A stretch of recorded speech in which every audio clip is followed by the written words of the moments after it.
Salam dəyərli müəllimlər, hər vaxtınız xeyir olsun. Xoş gördük hər birinizi. Deməli, bu gün kurikulumdan mövzu izahı yerləşdirmiş olacağam. İnteqrasiya mövzusunu və Time-in təzə dərsliyi üzərindən olan bir izahdır. İnanılmaz dərəcədə faydalı olacağına əmin olun və nəzərinizə çatdırıram ki, kitab çox yaxşı bir şəkildə tərtib olunub. Demək olar ki, problem yaradan mövzuların bütün hamısını izahlı şəkildə verilib. Məsələn, götürək ki, belə deyim də, qəbula düşmə ehtimalı az olan mövzular ki var, onları standart veriblər. Amma qəbula düşmə ehtimalı böyük olanlar və plusda problem yaradan mövzuları onlara artıq izah şəklində veriblər.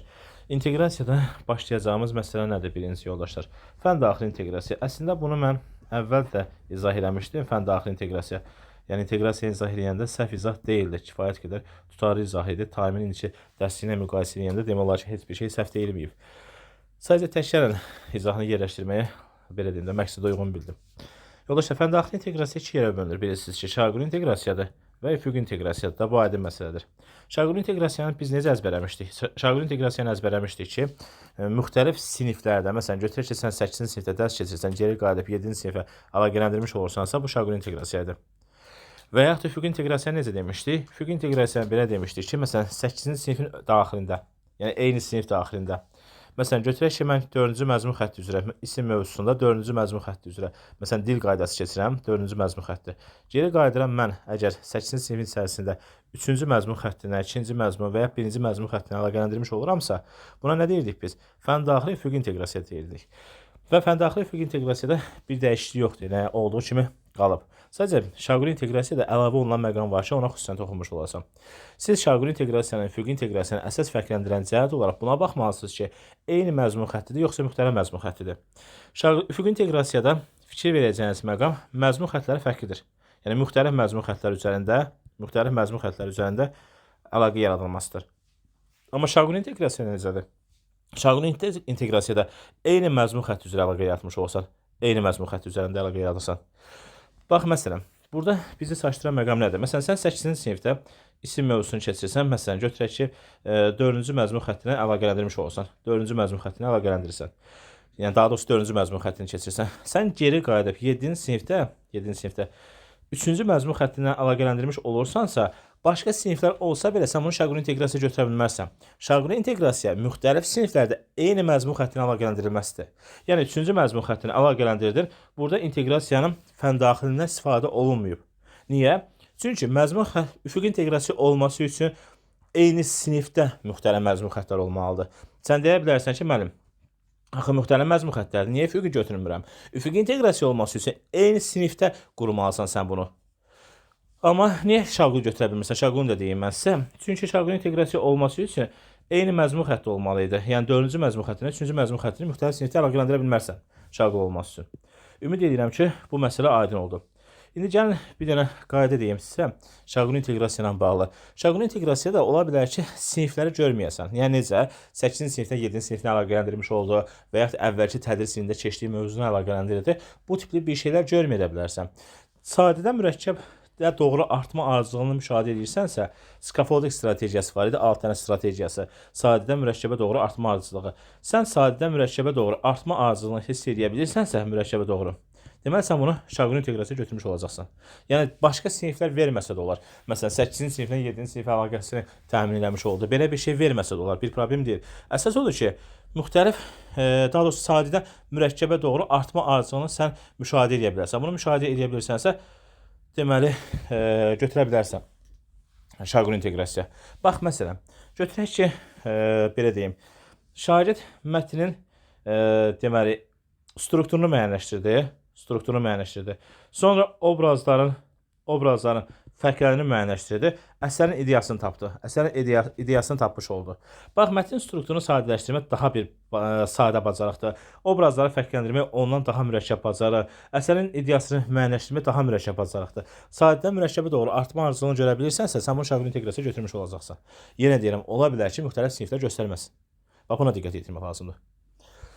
Keçdik fənarası inteqrasiya. Yoldaşlar, bax, fənarası inteqrasiya və fəndaxili inteqrasiyada ümumiyyətlə, bax, inteqrasiyanın qəşəng bir izahını verib kitabda.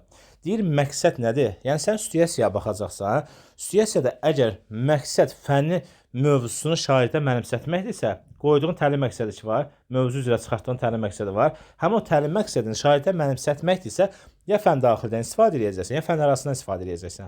Yox, sənin qarşıya qoyduğun məqsəd həyatı bazara formalaşdırmaqdırsa, fən üstündən istifadə edəcəksən. Nə demək istəyirəm? Baxın yoldaşlar, bunu mən əvvəl izahda belə demişdim ki, adətən də, yəni həmişə yox. Adətən humanitar fənlərlə texniki fənlərin əlaqəsini qurursansa, sən buna fən üstü inteqrasiya deyirsən, adətən fən üstü. Nə demək istəyirəm? Niyə fən üstü götürürsən, fən arası götürmürsən? Gəl nümunəsinə baxaq. Bax məsələn, mən ana dili mövzusunda say mövzusunu keçirəm, Azərbaycan dili müəllimiyəm və say mövzusunu keçirəm. Mən bu say mövzusunu ingilis dilindəki sayla əlaqələndirmiş oldum. Siz bunu inteqrasiyanın növü olaraq fənarası yoxsa fən üstü götürəcəksiniz. Bax, situasiyaya bax. Situasiya göstərir ki, sənin məqsədin uşaqda həyatı bazara formalaşdırmaq deyil. Sənin məqsədin say mövzusunu daha da dərinləşdirmək, uşaqlara say mövzusunu daha da mənimsətmək üçün istifadə edirsən ingilis dilindəki say mövzusuna. Deməli, onda nə götürəcəksən sən bunu? Fənarası inteqrasiya. Amma sənin məqsədin, məsələn, olsa belə bir situasiya verilsə, məsələn, ana dili dərsində sən riyaziyyatdakı say mövzusunu keçəndə riyaziyyatdakı sayla əlaqələndirmiş oldun. Riyaziyyatda, məsələn, toplama çıxmana əlaqələndirmiş oldun. İndi sənin məqsədin say mövzusunu uşaqlara mənimsətməkdir, yoxsa riyaziyyatla əlaqələndirib uşaqda həyatı bazara formalaşdırmaqdır. Təbii ki, uşaqda həyatı bazara formalaşdırmaqdır. Həyatı bazara formalaşdırması varsa, fən üstü inteqrasiya götürdün. Bax, məsələ budur yoldaşlar. Situasiyaya baxırsan, məqsəd mövzunu mənimsətməkdir, yoxsa həyatı bazara formalaşdırmaqdır. Həyatı bazara formalaşdırmaqdırsa, fən üstü inteqrasiyadır. Həyatı bazara formalaşdırmırsansa, fən arası götürəcəksən. Fən üstü inteqrasiyanın da bir neçə qeydləri var. Şagirdləri əməkdaşlığa cəlb etmək, əməkdaşlıq. Sonra şagirdlərdə sosial bacarıqların inkişafı, eyni zamanda şagirdlərdə deməli 21-ci əsrin bacarıqları, yəni nələr? Savadlı kompetensiyası, çox dil bilmək kompetensiyası, məsələn, götürək ki, mədəni məlumatlığa malik olmaq və yaxud da ki, nə bilim, fəal vətəndaşlıq mövqeyi, bunları formalaşdırırsansa, bu hamısı fən üstü inteqrasiyadır. Və eyni zamanda empatiya hissi formalaşdırmış olursansa, bunların bütün hamısı fən üstü inteqrasiya götürmüş olacaq. Bax, diqqət yetirmək lazımdır. Bir də fən üstü inteqrasiyada verilən situasiya, yəni hər hansı bir layihə zad tapşırmış olursansa, hər hansı bir iş tapşırmış olursansa, real kontekstə əsaslanmalıdır. Real həyatı problem olmalıdır. Yəni, real həyatı problem. Məsələn, siz fən üstü inteqrasiyanı istifadə etmək üçün deyə bilmərsən ki, məsələn, müəllim dərs müddətində uşaqlara belə bir layihə verdi ki, insanların niyə qanatları yoxdur, niyə Marsa uça bilmir? Təbii ki, bu fən üstü inteqrasiya götürülməyəcək. Nə həyatı bazara formalaşdıracaq? Uşaq qanatlanıb uçası deyil ki, göyə. Yəni, biz necə? Real həyata problem əks olunmalıdır. Və dedi ki, fən üstü inteqrasiya da tətbiq olundu, olunmadı, fərqi yoxdur, ona baxmırsan. Müəllim qarşıya məqsədi nə qoyub?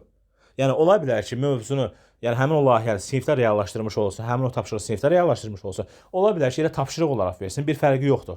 Yəni, əsas məsələ budur. Baxın, məsələn, adətən izahlarda nə deyilirdi? Tətbiq olunursa fən üstü götürürsən, tətbiq olunmursa götürmürsən. Bunun fərqi yoxdur. Yəni, mahiyyət budur ki, müəllim qarşısına hansı məqsədi qoyub? Uşaqda real həyatı bazara formalaşdırmaq. Bax, məsələn, bir bu real həyatı bacarıqlarını yadında saxla. Bir də empatiya hissini yadında saxla. Demək olar ki, fən üstü inteqrasiyada səhv eləməyəcəksən. Məsələn, ölkənin su ehtiyatının tükənməsi ilə bağlı layihə işi tapşırılıb. Su ehtiyatının tükənməsi və yaxud da ki, su ehtiyatı tükənən bölgələrimizlə bağlı bir layihə işi tapşırılmış olur. Sən avtomatik olaraq empatiya yanaşmış olursan ki, birinci, həmin yerdə yaşayan insanların aqibəti necə olacaq? Və yaxud da ki, həmin o situasiya real həyatı problemdir. Həmin o su ehtiyatının tükənməsi Bakıda yaşana bilər. Xəzər yavaş-yavaş çəkilməyə doğru gedir. Xəzər başını tərk eləmiş olur. Yəni, real həyatı bir problemdir. Ona görə də nə götürəcəksən? Fən üstü inteqrasiya. Fən üstü inteqrasiyada başqa deyəcəyimiz real həyatı problemi, empatiya hissini dedik. Bir də fənlər arasında da həyatı bazara formalaşa bilir. Bax, fikir verəcəyim məqam nədir? Ən vacib izah, detallı məqam buradadır. Fənlər arasında da həyatı bazara formalaşır. Fən üstü inteqrasiyada da həyatı bazara formalaşır. Sadəcə nəyə baxacaqsan? Həyatı bazara. Baxın yoldaşlar, həyatı bazarın formalaşdırılması hər ikisində ola bilər.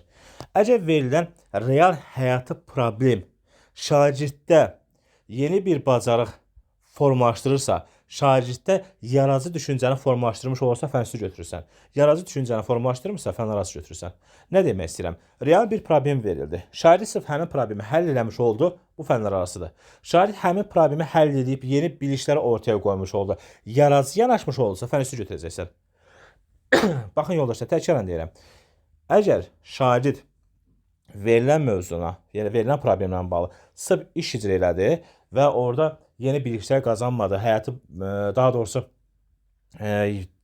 yaradıcılıq səviyyəsinə malik olan bir bacarıqlar icra eləmiş olmadı. Deməli bu götürəcəksən fənlər arası. Amma yeni biliklər, taksonomiyanın yaratma mərhələsinə uyğun olaraq yeni ideologiyalar, yeni fikirlər irəli sürmüş olursa fən üstü götürəcəksən. İnteqrasiyadan bu qədər. Diqqətinizə görə təşəkkür edirəm.